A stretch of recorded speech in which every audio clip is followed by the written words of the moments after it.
I don't know if there's a golden rule. I can tell you this, that I believe anything is possible, right? I live in the world of possibility. And I also believe that we can accomplish anything with our two hands and just putting in the work with our two hands. And also, you hear this often, but it's really, really true. You gotta find something, if you love what you do and be passionate about what you do and find something that you can be passionate, like it really helps. You know, it gives you that motivation when you wake up in the morning. So before a big movie comes out, before, back in the days when I was wrestling with WWE, a WrestleMania match, anything big that would happen, I would always take a moment and I'd just remind myself, all right, I was evicted when I was 14.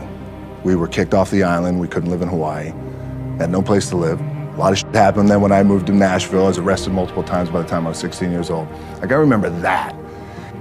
If I were playing on this team, which my skills aren't, but before I lace up, before I get on the court, before I play in these big games, before I go to the Staples Center, where history is there, those are historic walls there at the Staples Center.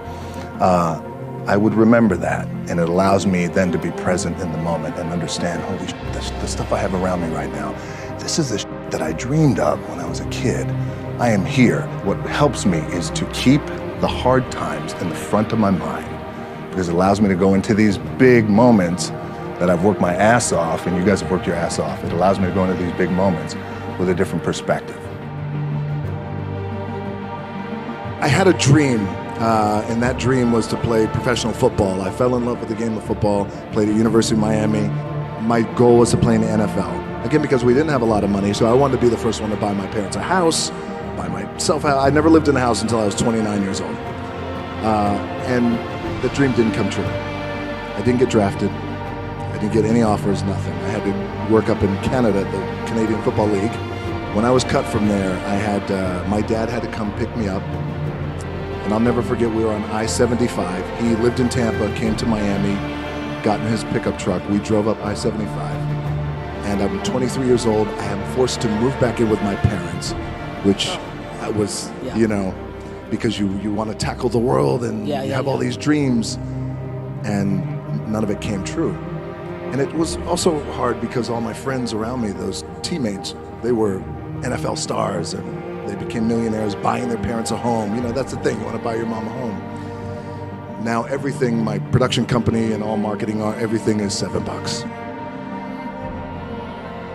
Really, the two things I want to say are, you got to be the hardest workers in the room, and don't fuck the opportunity up. The truth is, I really didn't know what I was going to say, because you guys are at the top, right? You made it, like you're here, right? So I thought what I'd do, instead of telling you what I think you should be doing, or how you could be better, or I thought, well, let me just speak from the heart, speak from my gut, and really not have anything prepared, but just tell you what's worked for me. And maybe some of the stuff that's worked for me might work for you now, currently, presently, as you guys have your goals and ambitions, NBA championship, MVPs in this room, things like that. But then further on down the line, as you guys continue to live your life. The first thing I would just want to say is, this idea and this notion that you can be anything you want, you can accomplish anything you want, right? We hear that. You've heard that from the time you were little boys. You hear that now. You're already incredibly accomplished. You can win an NBA championship, MVP of the league. You could become president. You could become governor. You could be in entertainment.